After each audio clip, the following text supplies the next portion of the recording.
반갑습니다. 보험 전문가 굿밸런스 보험 인사드립니다. 여러분, 속담 이러면 어떤 말들이 생각나시나요? 혹시 살은 쏘고 주워도 말은 하고 못 줍는다 이런 말 들어보셨나요? 제가 일을 하다 보니까 말 한마디 실수해서 계약이 체결이 안 되기도 하고 고객하고 얼굴이 붉혀지기도 하는데, 보험을 가입하신 분들 중에서는 이 말 한마디 때문에 몇백만 원, 몇천만 원의 보상금을 못 받는 이런 분들도 봤습니다. 그리고 손해사정사가 전화해도 친절하니까 무심결에 하는 말실수들이 있는데요. 그래서 오늘은 혹시라도 절대 보험사에 말하면 안 되는 말실수 5가지에 대해서 이야기해 드리도록 하겠습니다. 첫 번째는 예전에도 이랬었는데 입니다. 예를 들어서 보험을 가입하고 난 이후에 허리가 아파서 보험금 청구를 했습니다. 그랬더니 보험금 사고조사가 나오고 미팅을 합니다. 그리고 은연중에 하는 말실수가 예전에도 허리가 아파서 어쩌고 저쩌고, 이거 안 됩니다. 이 말을 하게 되면 보험사 입장에서는 이건 새로운 질병이 아니구나, 이전부터 가지고 있던 질병이구나, 그럼 병증에 대해서 더 알아봐야겠구나, 그러니까 가입 전에 이미 있었던 질병이라고 의심을 하게 되는 거죠. 그러면 어떻게 될까요? 진단서에 아무리 새로운 질병이라고 적혀 있어도 보험사는 이미 있었던 병의 연장선이라며 보험금 지급을 거절할 수 있습니다. 제가 겪었던 일 중 하나를 예를 들면, 고객님 한 분이 허리를 크게 다쳐서 후유장애 진단을 받게 됐습니다. 그런데 청구를 하는 과정에서 전화통화로 예전에도 아팠다는 이야기를 하게 된 겁니다. 그래서 기왕증 심사 분류가 되었었고 결국 보상금을 한 푼도 받지를 못했습니다. 물론 말 한마디 때문에 못 받는 건 아니었겠지만 말 한마디가 도화선이 된 겁니다. 그래서 내가 보험을 가입할 때 고지 위반을 한 게 없다면 처음 증상이 발생되어서 병원에 갔다, 이렇게 당당하게 이야기하시는 게 더 도움이 될 것 같습니다. 두 번째는 카더라 통신입니다. 제 주변에도 이런 분들이 있는데요. 요즘 워낙 정보가 넘쳐나는 시대니까 조금만 검색을 해봐도 많은 정보를 접할 수 있잖아요. 그런데 청구 과정에서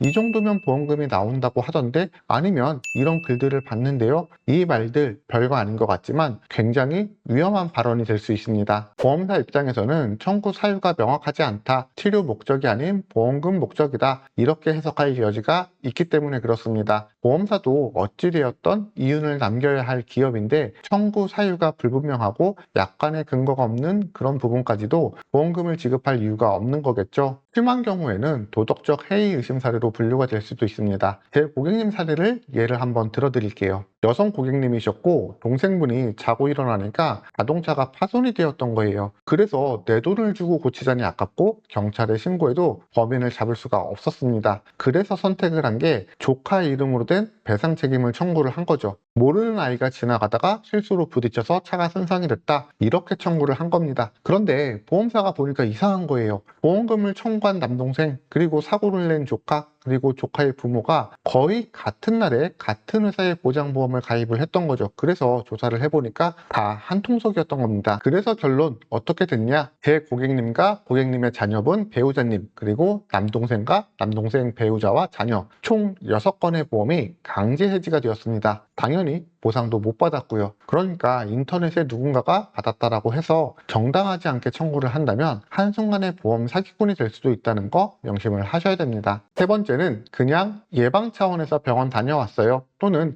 의사가 해보자라고 해서 한 겁니다. 이건 정말 많은 분들이 실수하시고, 그리고 보험금 못 받는다고 설계사 탓하고 이러는데요. 보험사가 보험금을 지급하는 건 치료의 목적이 명확해야 한다는 거죠. 진단비도 암 같은데요? 이러면 주는 게 아니라 암이 확정되어야 주는 거잖아요. 그런데 많은 고객님들이 실비보험에 가입이 되어 있으니까 당연히 병원비 지급이 될 줄 알고 병원에서 건강검진하면서 추가 진료 및 비용을 발생을 시켰을 겁니다. 병원에서도 뭐 특별히 아픈 게 아니니까 아마 진단서에 증상이 없는 검진 목적, 이렇게 표기를 했을 겁니다. 그럼 이 보험 지급이 될까요? 당연히 지급이 거절이 될 겁니다. 질병 치료 목적이 없었던 거예요. 아니면 평상시에 속이 좀 불편해서, 아니면 소화가 잘 안 돼서, 이렇게 미세한 증상이라도 이야기하시면 소견서에는 소화장애나 소화불량, 이런 의심 증상을 기재를 하게 되겠죠. 그럼 당연히 보험금을 받을 수 있을 겁니다. 어떻게 보면 말실수라고 보기도 어려운 상황이지만 이런 일이 생각보다 많이 발생이 되고 실제로 문의도 많이 주시는데요. 이미 벌어진 일, 그러니까 한 번 뱉은 말은 주워 담을 수 없다는 거 명심하셔야겠습니다. 네 번째는 회사 스트레스 때문에 그런가 봐요,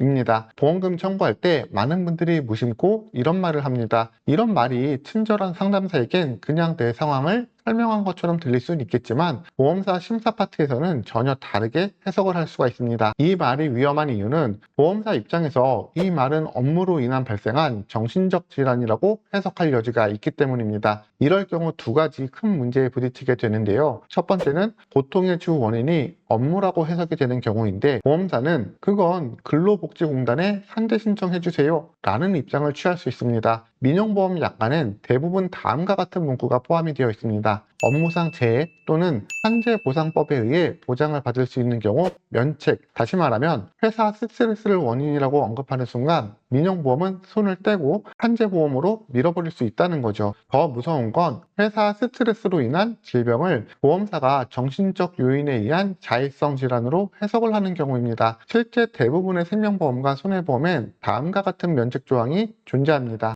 고의로 인한 상해 또는 정신적 장애, 자해, 자살 등의 경우 보장을 하지 않는다. 다음 다섯 번째입니다. 저는 보험금 받을 생각이 없었어요. 이 말 한마디입니다. 어떤 경우에 이런 말을 많이 하냐면 바로 이런 겁니다. 보상 담당자와 통화를 하는데 그냥 치료비 받은 건데 주변에서 청구하라고 해서 이렇게 이야기하시는 분들이 꽤 많습니다. 그런데 여러분, 청구하는 사람이 아니라 보험사 입장에서 생각을 해보자고요. 이건 모순입니다. 그리고 신뢰성에 대한 문제가 남는 거죠. 보험금 청구는 단순히 병원에 다녀온 영수증을 내는 게 아니라 치료 목적이 보장 조건에 충족하는지 그리고 청구가 정당했는지 입증하는 절차입니다. 그런데 청구자 본인이 보험금 받을 생각은 없었어요. 그냥 치료받았던 거예요 라고 말하면 보장 사유가 불분명하고 스스로 지급 대상이 아니라는 인식 때문에 거절될 가능성이 있습니다. 보험금 청구는 객관적인 자료와 명확한 기준에 의해서 심사가 되기 때문입니다. 그럼 오늘 내용 정리해 드리겠습니다. 보험사에 절대 말하면 안 되는 5가지 말. 첫 번째,